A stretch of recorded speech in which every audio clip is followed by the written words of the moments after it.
Businesses thrive by knowing customer insights because today's insights are tomorrow's facts. At iResearch, we live and breathe insights. And despite searching high and low, we were unable to find a customer insights podcast that answers one of the most important questions in business. Why do customers do what they do? So we launched one. Hi, I'm your host, Darshan Mehta. In this episode, I'd like to welcome Priscilla McKinney. She is the CEO and Mama Bird, as she says, of Little Bird Marketing. Little Bird Marketing is an award-winning digital marketing agency specializing in content marketing, lead generation, branding, and design. She is also the host of 2 different podcasts. And I'd like to welcome Priscilla. Thank you for joining us.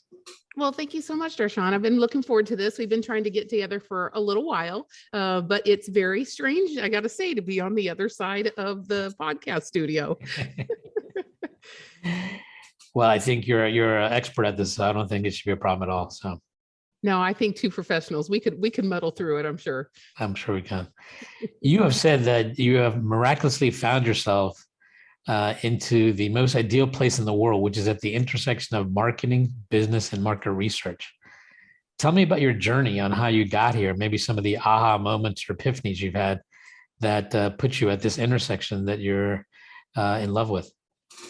Well, I grew up overseas, first of all, and secondly, I ended up in a degree of cultural anthropology. So I think you can tell by that, by being multilingual and living other places and just understanding what it is to be human and, how these humans tick, what is it that makes us connect and why we're so social. And, it's also like an interesting transition from understanding how we group up and how we group think and how we individualize and, just like the intersection of all those things. To me, that was very interesting about humans. And so I think the big aha was, hey, I want something in my career that really keeps me at the center of curiosity about humans and how we think. So in terms of marketing and market research and all those things, we talk about path to purchase. So we're looking at lead funnels. I mean, do they exist? Humans don't go step 1, step 2, step 3, step 4. And we, now people have realized this.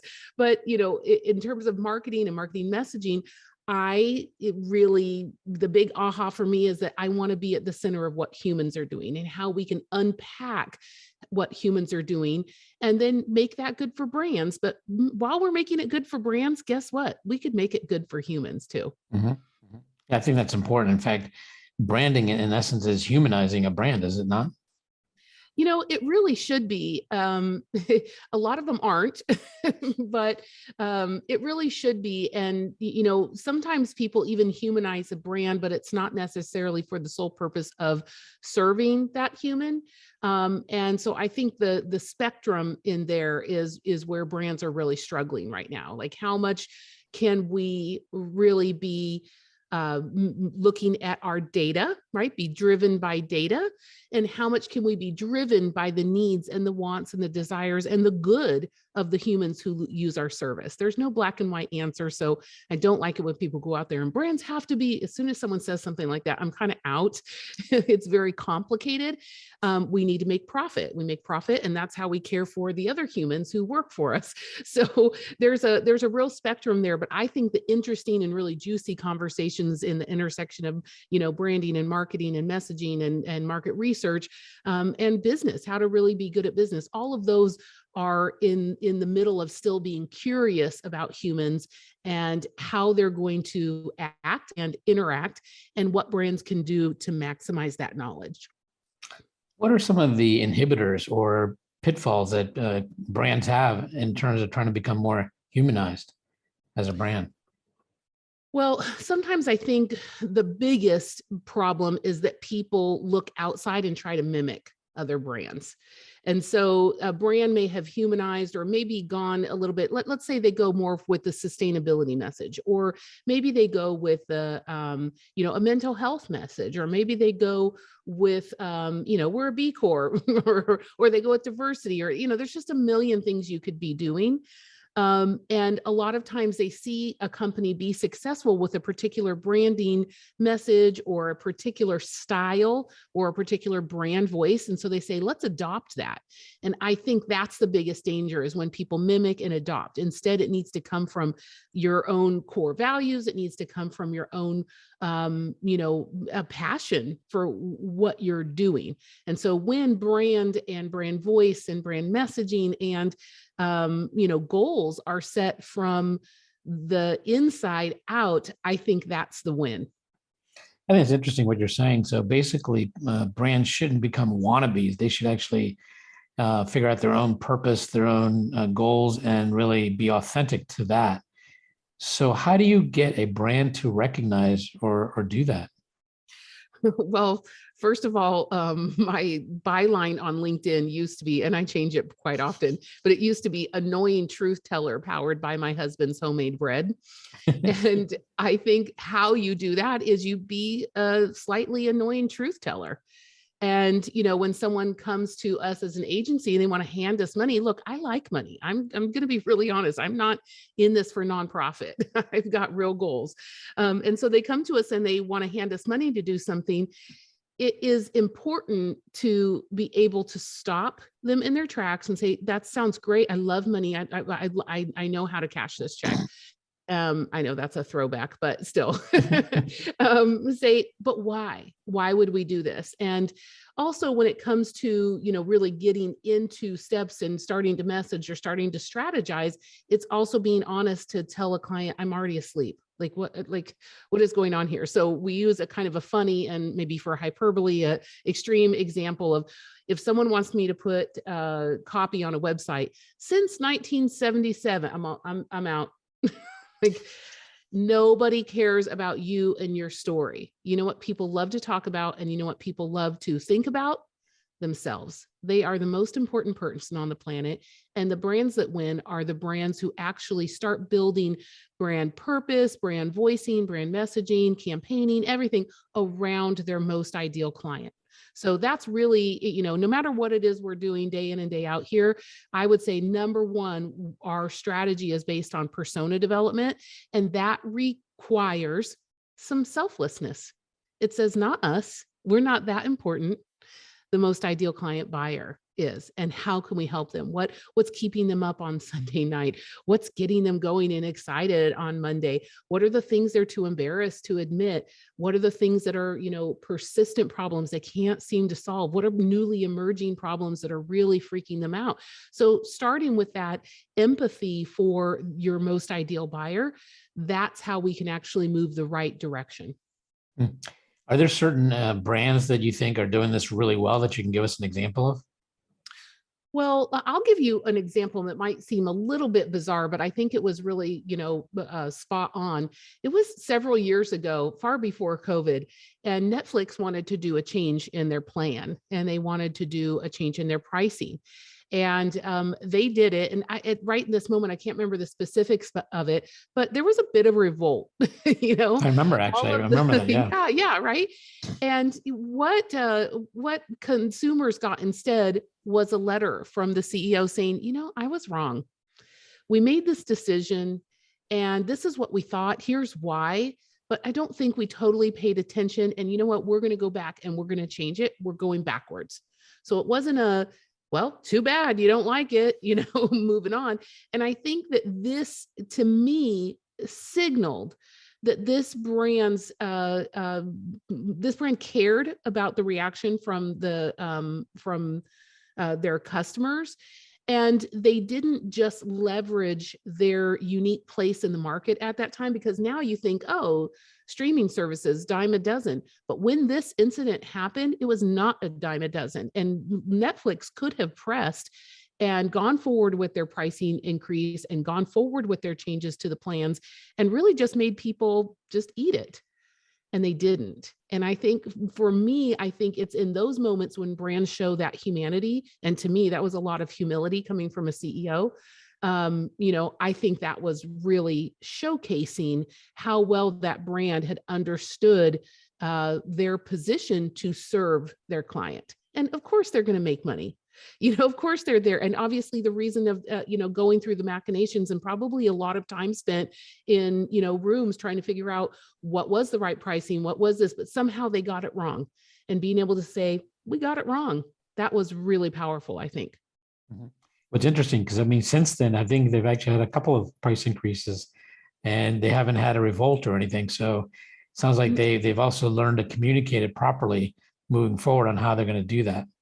Right. And I think they've also learned how to deliver value. If you think about, to go a step deeper, they didn't rest on their laurels with, we're a streaming service. We're just going to, change from, sending it to you in the mail to, hey, you can get it anytime you want.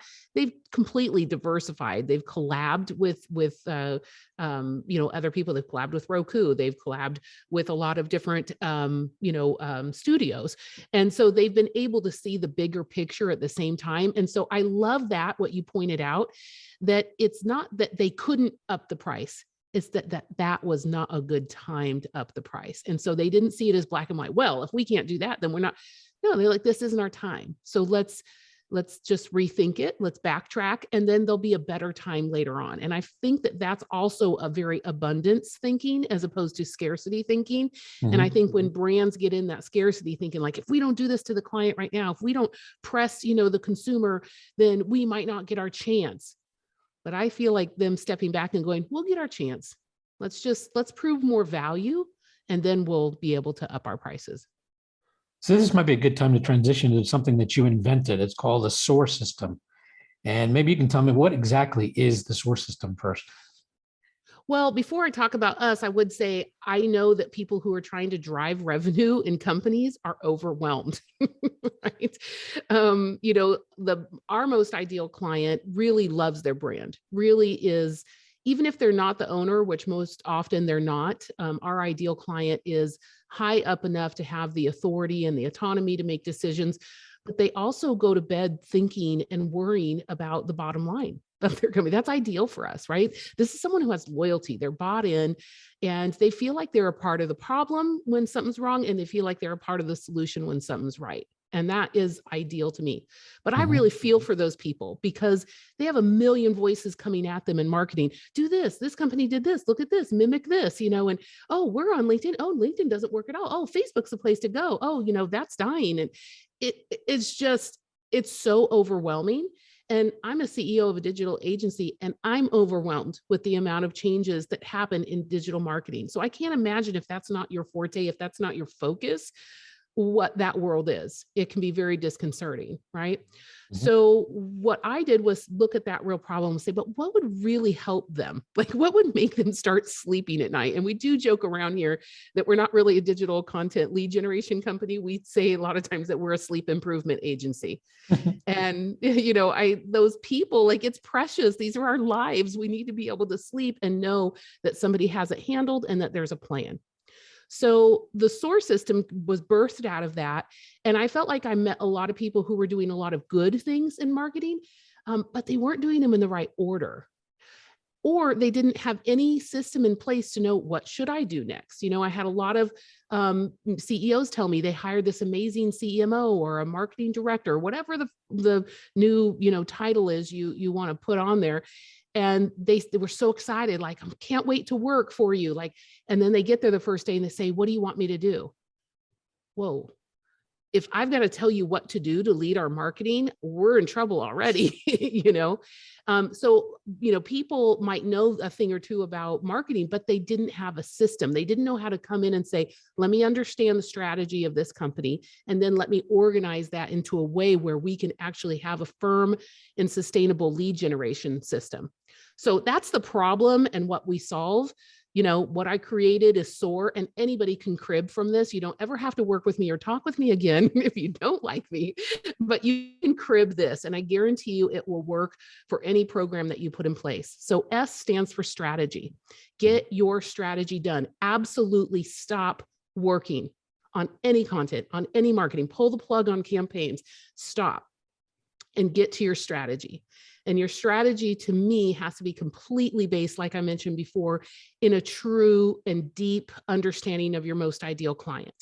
So ask those tough questions, put yourself in their shoes, do some research if you need to. Hello, I know a lot of good researchers. I'm not a researcher, but find out what they want, get feedback, even just as simple as interviewing some of your best clients you've ever had. Tell me why, what really made the difference, and really seeing it from their perspective, because too often we see it from our perspective and we think that we're successful for certain reasons, but that's not why they're buying at all. And so we need to just get a fresh perspective and get strategy done.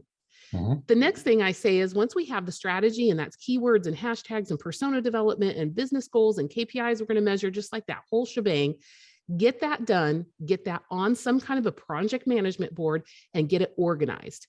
Everything that we're going to commit to do has to be in an organization. And people joke around with us that our checklists have checklists, right? But it's true.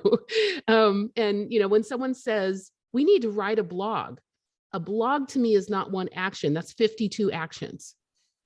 And so we don't write a blog without making sure that all of those things happen, from keywording to testing the title, to looking at SEO ranking, to maybe looking at collaboration within the industry, or how do we get more people pulled in here, to great graphics, to maybe micro videos, to once it's even done, let's say it's like, yes, we love this blog, publish it. We are still not done. We have to promote that for the next year. It's great, solid, evergreen content that it took us a long time to create. So we're going to get a lot of mileage out of it. So that's the S and the O. We're going to organize it. And if you say we're going to do this thing and I can't get it organized on a board, like it's going to just have to live in someone's head, we are not doing it. And then the accountability is, I don't care if it's 6 minutes after the strategy meeting or 6 weeks or 6 months, somebody says in a meeting, I think we should go to this meeting, or I think we should be on radio. So this is my kind of come on voice. Right? Sure. And I say, that's an interesting idea. Again, if I'm the agency and they're talking to me, I love money. I will create new stuff. Before I do that, why? And before I do that, the accountability piece is, does it fit our strategy? And does it lend itself? Is it able, do we have the bandwidth to get it organized? We know exactly when it's due, who's going to do it, and what the steps are. If the answer to either one of those is no, in accountability, we are not doing that. And we like to give people the power to start saying no to marketing opportunities. And that's the sweet spot when we start focusing in. And just the last one is the R, which is repeatability.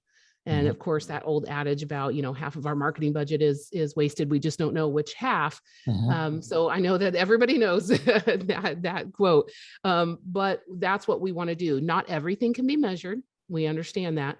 But what we want to do is make sure that when we choose the plan next year, that we are looking directly at the measurements and saying, what do we want to double down on? And what thing are we never doing again? That did not work. So that's SOAR. So just take it and go back to your own marketing plan and say, have I done the strategy? Have I organized this complete? Before we do the work, do not do any of the work.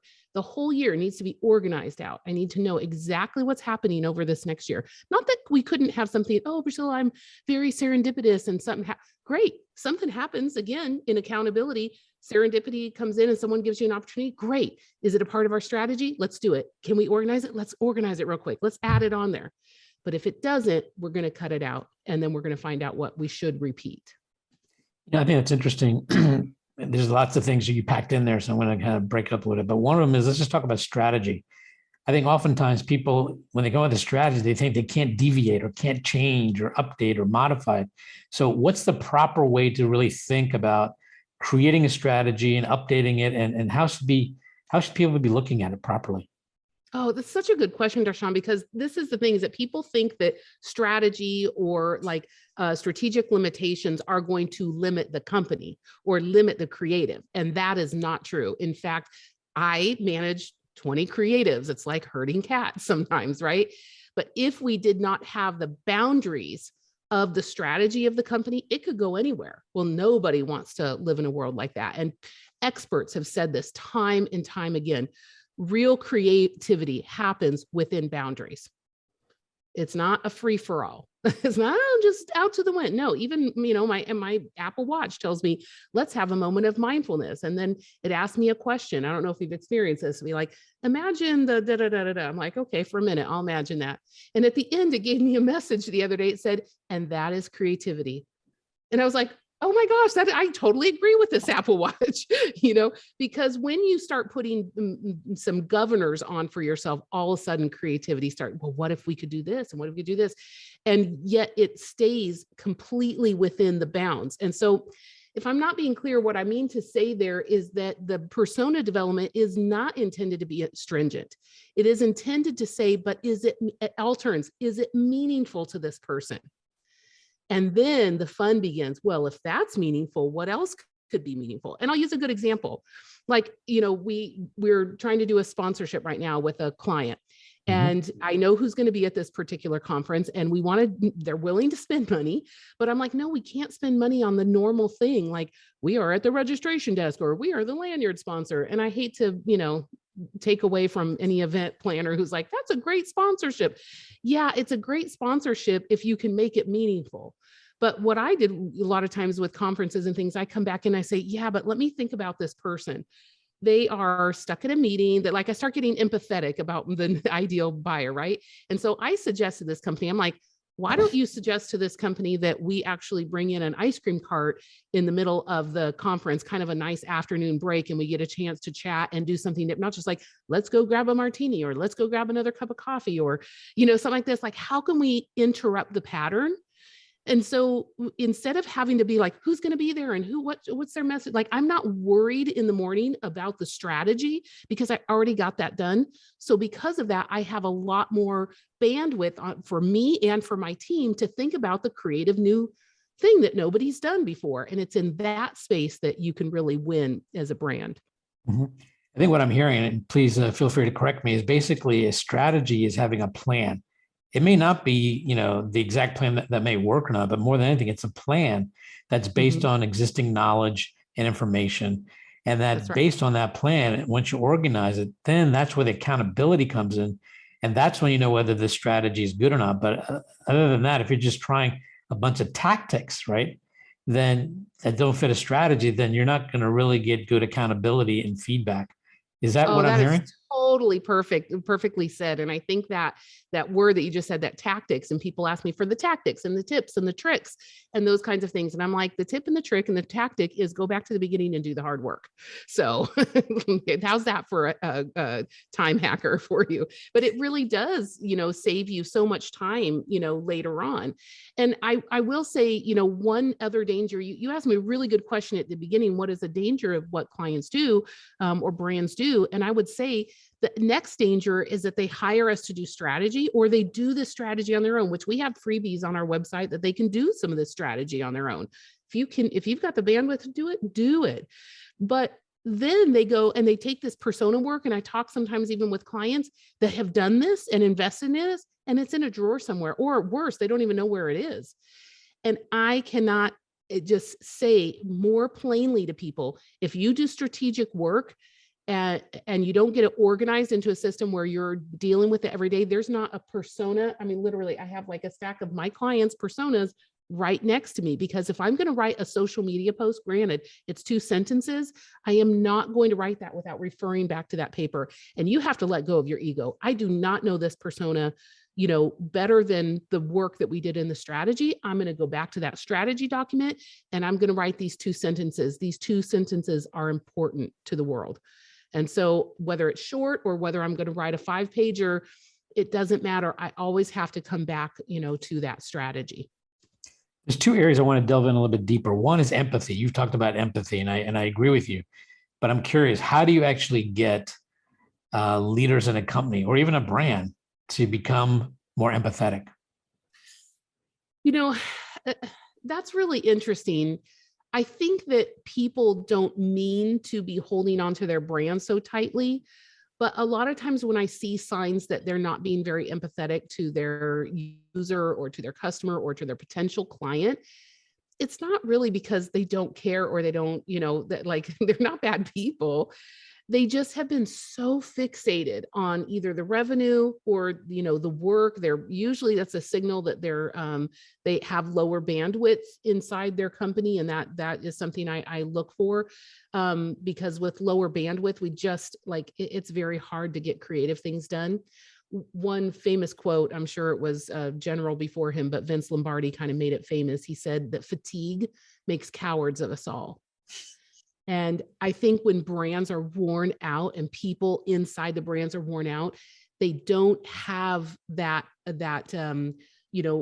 pool to cut, like they can't spring up and then do this something extra for people. And so I would say the first thing is when I see empathy lacking, instead of berating someone and pointing out all the ways they haven't been empathetic, I usually come back and say, do you guys need a break? Like, do you need are you just too in it? Are you just so close to this and all you can think about is that KPI, like how many sales did we get today? Or how am I going to get this sales, department to do this? Or I got to hire 4 other people. Whoa. You need some bandwidth in order to be empathetic. Mm-hmm. And we all know this. As a cultural anthropologist, I'll tell you, if you're fighting to survive, you are not doing some of those more, you're not over on the more altruistic spectrum of feelings and actions. And so instead of saying, oh, these people just don't care about their clients, we say, what can we free up? What can we start saying no to? Look, that's not strategy, gone. And it's very hard sometimes for them to but we've always done that. Yeah, but we don't know that that's successful. And also that's eating up our time and keeping us from getting things done. And so it's just in a lot of ways, the irony is that I have to be empathetic to the client in order to get them to come along on that journey and say, let's identify why we are so like turned in and focused only on ourselves. And let's try and be kind to ourselves and to our company and to our employees and to anybody who's on this committee or trying to steer this new revenue and content direction. Let's open it up and let's give them a break, because that's what's going to be needed for new thinking and truly to have empathy for our client. Mm-hmm. The other thing you've talked about is personas. What tips or steps would you recommend that people do to develop personas? And maybe even before that, tell me why they're so important. Yeah, I'm glad you asked that, but also I give this information away for free. I get paid a lot of money to keynote or to workshop about it, but on our website, littlebirdmarketing.com, we have resources, and I have 2 resources that are really important and they're totally free on personas. One is a full pillar page, like what is a persona? Why do I need, like, it'll go through everything for you and make you go, oh, like for you, have that aha moment for your listener, right? Mm-hmm. And then we have another one that's more of a workbook, like sit down with your crew and now start thinking about it. And I really suggest, even if you're going to hire someone, later, or if it's something of interest, still try and DIY it at the beginning, just to kind of get the feel and understand what's going on. It's like, I love this premise of your podcast. And this is that, when you have that aha for real, you can't unsee it. It's a pattern you see, and now you can't go back. And I guarantee you, any step someone takes on the persona journey, it will change them, right? So I guess my advice, and there's a lot of things online that are interesting tools and things like that, but there's no substitute for sitting down, quiet place, maybe a couple of team members, but doing the hard work and asking yourself these questions without something else going on, and without, just take the wearable watch off, to put your phone on silent. And even if it's only 20 minutes, I don't care. It's kind of, people take this persona look, all or nothing. I'm either going to do a 3-day workshop or I'm doing nothing. Just do 20 minutes. And see if anything comes from it. And if something comes from it, then do another 20 minutes. So that would be my suggestion to your, listeners, something they can take with them and think a little bit more about who is it that they serve best, right? Who needs them the most? Who is willing to pay for their services, and why are they buying them? What's going on in their world? And you would be surprised, because when you start thinking about that, sometimes you can even get on a persona to finally understand what are the things that happen a day, a week, a month, a year before they develop a need for whatever your service is. And you might identify an interesting path that nobody had seen before. But you've got to take your brain offline. You got to not be sitting at your desk, and you need to go actually put some time and effort there. It sounds like maybe they should also have some conversations with their customers and prior to developing the personas. I mean, to get a deeper understanding of what drives them, how they made the decision, and how they're using the product or service. Is that what you're saying? 100%. I think that's a very smart piece of developing personas. I will say, though, any good market researcher will now chime in and say, and beware of the self-report. So it is more a qualitative piece of it, having good conversations. You said in a comment that you hired me because blah, blah, blah, but is that really what you think of me at night? Like at night, like, what are you thinking? Like, it's take the conversation less professional and a little bit more personal. And I think you'll learn more, but I wouldn't only base my personas on actual, interviews with current clients. You have to, first of all, make sure that you've identified who are the most ideal clients, right? Because we all have clients who are not ideal and we're trying to get rid of, right? And that's a really good process for any business too. So we don't want to take outliers or unideal clients. We want to make sure we're focusing on who do we serve well that we can get this flywheel process going with. And so we want to focus on that. But also you have to remember that some companies need to completely change their focus. They need a new ideal client persona, one they're not even serving yet. So you won't be able to go and, interview an existing client because maybe it's more aspirational. You need to pivot. There's a different person out there. Your company is now changed, matured, pivoted, whatever it is.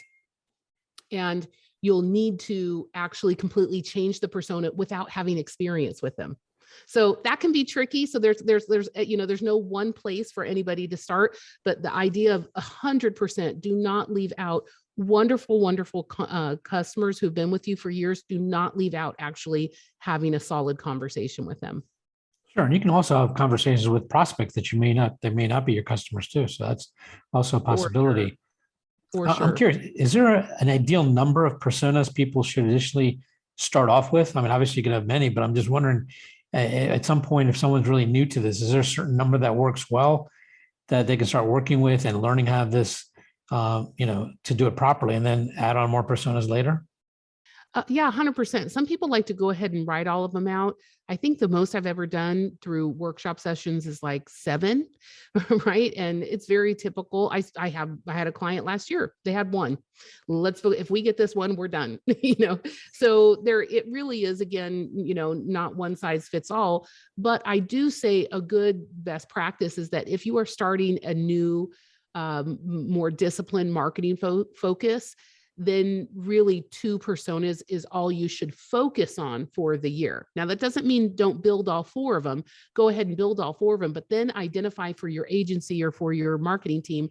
But these 2 are the most important. We're going to spend our money on these 2. Now, the other 2 might come to us and we need to know how to talk to them and treat them, and we need to understand them. So it's very worthwhile effort to do all of your personas, but that doesn't mean that you're spending marketing focus or money on them. And so either 1 per year or 2, and then obviously as the company matures, or also depending on how much bandwidth and money you're going to put into your marketing budget for the year, that's going to dictate how many personas you really can handle within 1 year. Mm-hmm. I'm going to shift gears on you. You've talked about turning chaos into clarity. What does that mean? And how do you do that? Well, we know that a lot of people are doing what we would also call maybe duct tape marketing or spaghetti marketing or patchwork marketing, or, we're doing a little bit of this and a little bit of this. Let's throw this on the wall, see how it sticks, and it's just a constantly this, let's try this. I don't know. Well, is this working? Is that work? And so to me, that's a very chaotic way to live. We don't really have in that like a sense of, but we tried that, but we didn't try it within a system. And so when you don't try things within a system, you don't have an apples to apples comparison of what's working and what's not working, and you're wearing people out. And so when I say bringing chaos to, into clarity, what I'm saying is I'm going to show somebody at the end of, 2 or 3 days that we've worked with them at the very beginning, they're going to see in the next 30 days, they're going to see the entire project management board come alive with an entire annual project, like down to all the checklists, like this is clarity. So if you say, but are we going to do that? Look on the board. In midnight, the person wakes up and goes, what's going on with it? Look on the board. It's all real time. We know what we're doing ahead of time. Right now, I'm working on, let's see, we're recording this in March, and I'm working on a project for a client for November and October, November, kind of 2 different dates. And so you need to be able to, put things in order so that you're that far worked ahead, because that's also the space where really cool creativity comes. Everybody knows that, hey, we're about ready to go to this conference. You know what we should have done? We should have bought blah, blah, blah. Oh, we can't get them now.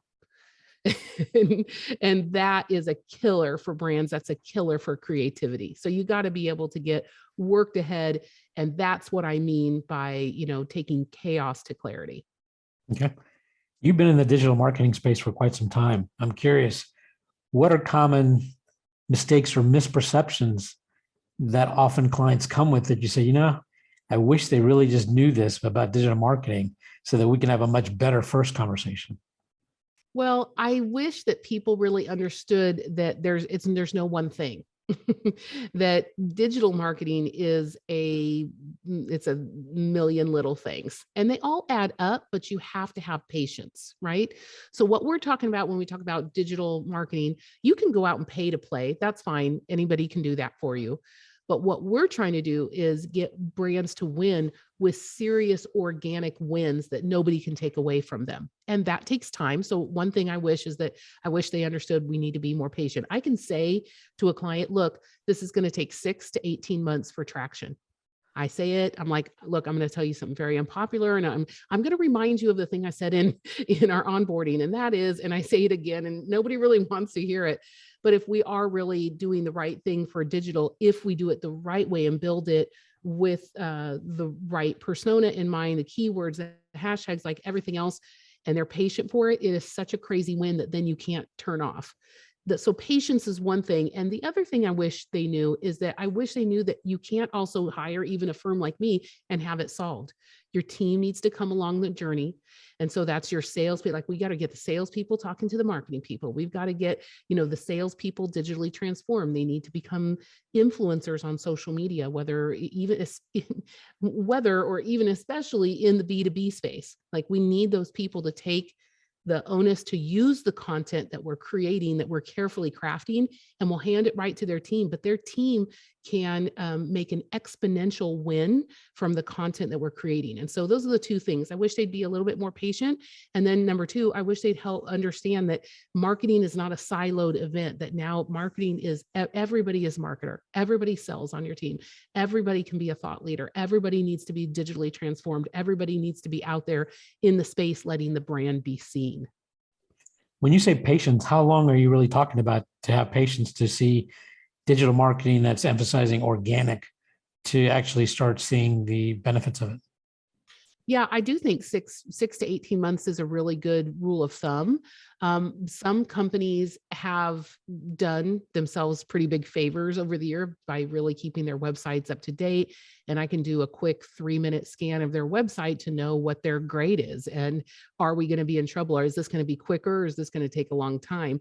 So there's a couple of things we can do on the outset to gauge just how much longer or how much quicker this is going to be. But so that matters. If their website's hella broken, we got to have a different conversation first. But the other piece of it is also, what's the space that they're in? Is it incredibly noisy or not? And so that's something that, again, people throw, everybody has their opinion. Oh, we got that done in 3 months. Yeah, but you're in a completely different industry than this client is. And so I hate it when people compare and contrast those kinds of things, because you really have to take a company for this and evaluate it based on the soup that it's swimming in. What do you see on the horizon that you think is going to impact digital marketing one way or the other? Well, cookies are a big thing, right? So it's kind of, we went from, once upon a time, you had to go to Madison Avenue and buy an ad in order to be seen. And then it was this democratization of access to the consumer. And as Guy Kawasaki said, social media is God's gift to the entrepreneur, right? So now we don't have to pay, ad execs to actually get an ad done. Now everybody's a marketer, right? And it feels like that a lot. But then so people were able to go direct to consumer, like all of these platforms, all of these online features, it's like we don't have to go through businesses necessarily. But then, also then a bunch of people jumped into that and it got very noisy and people spent a lot of money. I mean, I've had clients that are spending a crazy amount of money and I go look, I'm like, well, what are those results? But they don't know how to track the results or look at the return on investment. So there's been a lot of money wasted also. But with the advent of, a cookieless world where people have to actually grant the privacy, they have to open themselves up to be tracked or open themselves up to be seen online. We're not getting all of those little tags or cookies or breadcrumbs, I think is almost a better way of saying it, to know, hey, Priscilla's been on 3 bathing suit sites. I should go market my bathing suit to her, right? That was the old world. We could see all of that and now go rush out and show Priscilla a bathing suit ad. Well, now companies are going to have to rethink that because they're not going to get that trackable data in most cases. And so without that, we're kind of pushed back to the other world where now we're the conglomerate. We have to kind of go to the masses again. So there's something along the spectrum. Again, it's not black and white. We're not going back to the old way of doing things, but it is putting a real wrinkle in a lot of people's online go-to-market strategy because they're not able to just use people's passive information about where they've been, what they've been doing, what keywords they've been using online. It's a much smaller pool now of people who are granting that access. And I know you've seen it. You've gone on a website, and if you love this website and you've worked with them forever and it comes up with their cookie and they're like, sure, do, because I want you to improve my experience. But if I don't know this company, no, you are not going to see what I'm doing, as I'm surfing here. So that's the new world that everybody needs to be really thinking of. I'm not saying it's a dark foreboding, like it's all over. It just means that we have to come back to our strategies and rethink it. And I really think that there's going to be a better understanding that the time needs to be spent on brand awareness. And people don't like to hear that either because that's not a direct, return on investment. But, I truly believe that unseen is unsold. And if your brand is not being seen repetitively and in the right context, then you will not be able to win in the new era. It sounds like the emphasis may shift a little bit more towards organic from paid with these changes that you're talking about. I really think it is. And I think we're already seeing the signs. There have been a lot of shots over the bow that, digital ad spend is not what it used to be. And that's even with very, very skilled people understanding keywords and negative keywords and looking for demographic information and also, filtering it down into very small niche groups and all this kind of stuff. But it's not experiences. It's, heyday, it's golden days. So brands are going to really have to rethink how they go to market. And I really believe that the investment is in their people. How do we get these people to be able to go out, like I said, exponentially? If you have 20 people who work for you, guess what? You've got 20 sales reps. If you have 100, you have 100. And you just cannot underestimate the power of individuals who work for you talking about the brand. Is there an area of digital marketing you'd like to delve in further? And if so, why? I think I've always wanted to be more in the influencer space, and that is not something that we do. But last night I was talking with a good friend of mine over at 3M. He runs the McGuire projects. And so it's all car aficionados, and he activates their trade shows during the year, which can be hundreds, and he was talking about how great it was to be out again, talking to all their influencers. And whenever I talk with him, and sometimes I'll share a stage with him or something, is Tony D'Amato over at 3M. But I get really excited and I love that. It's not my world. And I think you really need to be an expert in order to work in it. So I would definitely hire that out if I needed it. But it's one of those pieces of digital marketing I really enjoy, and it still intrigues me. And I think it totally speaks to the power of the individual. And that, to me, that's still comforting in a world where people, think that business success comes from just becoming a big conglomerate and throwing a lot of money into marketing. That's not it. there still is a lot of, base movements. And obviously I'm a cultural anthropologist. So like the famous quote from Margaret Mead that, never underestimate what a committed community of people can do, because that's really the only thing that's ever changed the course of history, period. So, that's kind of my thinking of a Margaret Meadism. And I think that's comforting. So I kind of like that influencer marketing. And also influencer marketing, I don't mean like Kardashian influencer. I mean like people really in love with a particular thing. And I think that car aficionado is one of those really interesting ones. They do things for brands because they just love the brands, because the brands have done something, and added to their lives. And I love that conversation. Who in the world of digital marketing would you love to have lunch with, and why? Well, I do love me some Michael Brenner, and we've talked, and he's been on my podcast a couple of times, and we really see eye to eye on a lot of things. But here's my perfect lunch: it's Andy Cresadina from Orbit Studios with Michael Brenner, with Peter Leviton from Peter Leviton Agency, and this is old Saatchi guy. This is a guy who's recently, authored a lot of great books like Mean People Suck. That's a Michael Brenner one. And then Andy is just a wealth of knowledge about what's going on web. He has an amazing design studio that does web work, but it is so based in SEO and data. And I mean, he knows how to do it with organically, without the spend. And those three guys, I think I just sit back and ask all my questions. Besides, they're pretty fun guys, so it'd probably be all right. Sounds like a good lunch to me. And of course, you're going to have to bring your husband's bread, right? Yeah. It's kind of required at this point. Well, it's been a pleasure talking to you. I really appreciate you joining us on the podcast today and sharing your SOAR system, as well as talking about the resources that are available on your website, and just giving us a better idea about digital marketing and the things that brands can do to make an impact. So I appreciate that. I love it. And just thank you so much for having me on. But I've got to tell you, for all of the, your audience, you've worked hard to try and find the right people for your audience. But I'm just going to speak directly to your audience. You need to go rate this show, because if this was of any value to you, from podcast host to podcast host, it's a lot of time and effort that, he puts into this. So make sure you do your good deed of the day and go rate the show, or maybe share it with someone else. Doesn't have to be my episode. It can be any episode, but this is the way these really open and great conversations happen. And I really appreciate you having me on. Well, thank you very much. But to be honest with you, a lot of it's just really the guests, and often I'm just asking questions based on what you're telling me, because I just like to have a good conversation and learn from what you're telling me. And hopefully, you and I can have a little bit of an aha moment and have the audience experience that as along the way. So 100%. Thank you. Thanks. Getting to AHA was brought to you by iResearch. To find out more about us, head to iResearch.com and make sure to search for Getting to AHA in Apple Podcasts, Spotify, and anywhere else podcasts are found. And don't forget to click follow to ensure you don't miss any future episodes. Thank you for listening.